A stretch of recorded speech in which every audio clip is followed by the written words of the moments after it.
धाकड़ खबर, बेखौफ जुबान, बेबाक अंदाज।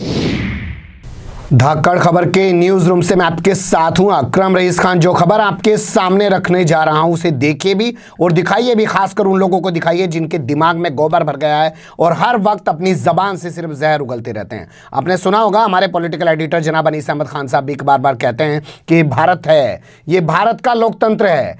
यहां पर अशोक सम्राट हुआ, बौद्ध धर्म इख्तियार किया, क्या सबको बुद्धिस्ट बना पाया? नहीं बना पाया। यहां 1000 साल के करीब मुसलमानों ने राज किया, क्या सबको मुस्लिम बना पाए? नहीं बना पाए। यहां पे अंग्रेज आए, क्या उन्होंने सबको ईसाई बना दिया? नहीं बना पाए। ये भारत की संस्कृति है, लेकिन ये लोग इसको हिंदुस्तान बनाने पर तुले हुए हैं।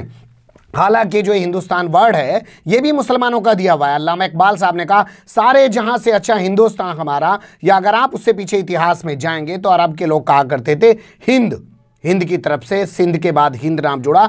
आज इन्होंने इसको हिंदुस्तान बनाने की कोशिश कर दी है, सिर्फ अपनी सत्ता साधने के लिए। 1925 से जो लोग वजूद में आए हैं वो हिंदी, हिंदू, हिंदुस्तान की बात करते हैं और नफरतें उनके बोल में झलकती है, क्योंकि वो सिर्फ सत्ता में बने रहना चाहते हैं। लेकिन इन नफरतों के बीच भी एक ऐसी मिसाल आज आपके सामने रखने जा रहा हूं जिसे आप देखेंगे भी और दिखाएंगे भी। खबर आ रही है महाराष्ट्र से। महाराष्ट्र में अभी आपको बता दें, आज 18 मार्च है।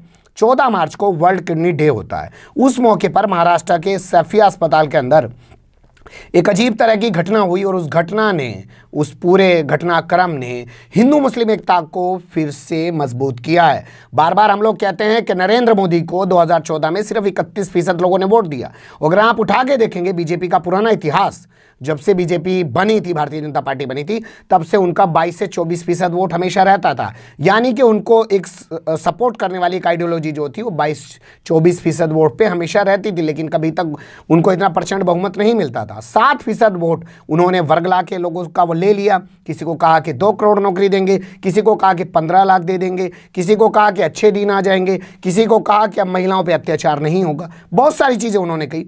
7% वोट बढ़ा।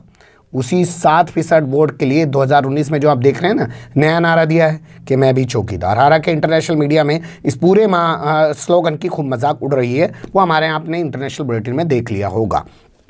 तो उसी 7% वोट को बचाने के लिए ये लोग इतना हंगामा बर्पा कर रहे हैं कि रोज़ नए नए भाषण आ रहे हैं, रोज़ ये भाषणों के वीर बन रहे हैं। तो खबर क्या है वो थोड़ा सा आपके सामने रख देता हूं। लेकिन नफरतें कितना भी उफान आ जाएं, ये भारत है। मैं फिर कहता हूं, मैं भारतीय मुसलमान हूं, मैं सऊदी अरब का मुसलमान नहीं हूँ। ये आपको पहले फ़र्क समझना पड़ेगा। मेरे यहाँ 786 का बिल्ला पहनते हैं, घर के अंदर टांग के रखते हैं, ताबीज़ बांध के रखते हैं। ये भारत का मुसलमान कर सकता है। आप जाएंगे बहुत सी जगह पे भारत में जो मुस्लिम औरतें हैं वो साड़ी पहने हुए मिलेंगी, मांग में सिंदूर भी लगाए हुए मिलेंगे, बिंदी भी लगाए हुए मिलेंगी। फिर आपको समझना पड़ेगा ये भारत का मुसलमान है। आप इसको सऊदी का मुसलमान मत बनाइए। और जो लोग ऐसा कर रहे हैं या जो लोग ऐसा समझ रहे हैं कि सऊदी के मुसलमान है, तो सऊदी के मुसलमान से इन्हें कुछ लेना देना नहीं है। इस्लाम के बहुत सारे रूप हैं और भारत के अंदर उसका एक रूप है। अब कुछ लोगों को अपनी सत्ताएं संभालनी है, इसके लिए वो नफरतें फैला रहे हैं। खबर क्या आ रही है, ठाणे एक इलाका है, आप लोग जानते हैं, महाराष्ट्र के अंदर। वहां के रहने वाले नदीम, नाम जरा गौर से सुनिएगा। 51 साल उम्र है उनकी, परिवार में 3 बच्चे हैं। पिछले 3-4 साल से किडनी उनकी फेल हो चुकी थी, डायलिसिस उनका चल रहा था, काफ़ी परेशान थे। पत्नी का नाम है उनकी नाजरीन पटेल। दूसरे शख्स, उनका भी नाम बता देता हूँ, बिहार के वो रहने वाले हैं। राम है उनका, राम स्वार्थ यादव, उम्र करीब 53 साल। उनकी पत्नी का नाम सत्य देवी, उम्र 45 साल है पत्नी की करीब। दोनों लोगों की, यानी कि राम स्वार्थ यादव की और इनकी नदीम की, दोनों की किडनियाँ फेल है और दोनों आपस में एक दूसरे को थोड़ा जानते हैं। और जानते हैं, जब हॉस्पिटल में पहुंचते हैं तो सत्या देवी की किडनी जो है उनके पति के फिट नहीं होती। आपको पता है किडनी उसी की ली जाएगी जिसके ब्लड और ये तमाम चीज़ें उससे सपोर्ट करती हैं।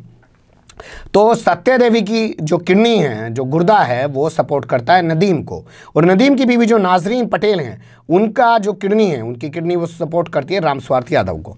और दोनों महिलाएं, हिंदू महिला एक हिंदू महिला के पति को, एक हिंदू महिला एक मुस्लिम महिला के पति को, यानी कि एक मुस्लिम को अपनी किडनी देने को तैयार हो जाती है, और एक मुस्लिम महिला हिंदू महिला के पति को जो हिंदू है उसको अपनी किडनी देने को तैयार हो जाती है और किडनी डे के मौके पर दोनों एक दूसरे को किडनी दे देते हैं। इसमें दिलचस्प बात आपको बताना यह है कि जैसे ही किडनी के आदान प्रदान की बात होती है तो इनके परिवार के लोग, वही हिंदू मुस्लिम का आजकल चश्मा भोंपू मीडिया ने लगा दिया ना, उसके पत्रकार अब दलाल चाटुकारी नहीं दंगाई बन चुके हैं। उन्होंने वो चश्मा उनकी आंखों पर लगा दिया तो उन्होंने कहा हम मुसलमान की नहीं लेंगे, हम हिंदू की नहीं लेंगे। परिवार के लोग आपस में भिड़ गए, लेकिन इन लोगों ने परिवार की नहीं सुनी। मजबूरी में बताते हैं, बाद में परिवार भी इनके साथ आ गया।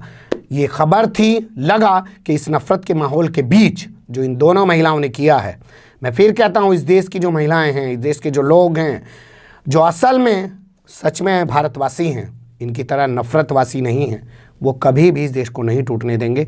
और किसी को घबराने की ज़रूरत नहीं है, बस ज़रूरत है कि ऐसी जो खबरें आती हैं उनको ज़्यादा से ज़्यादा लोगों तक पहुँचाया जाए और आगे बढ़ के कोशिश की जाए।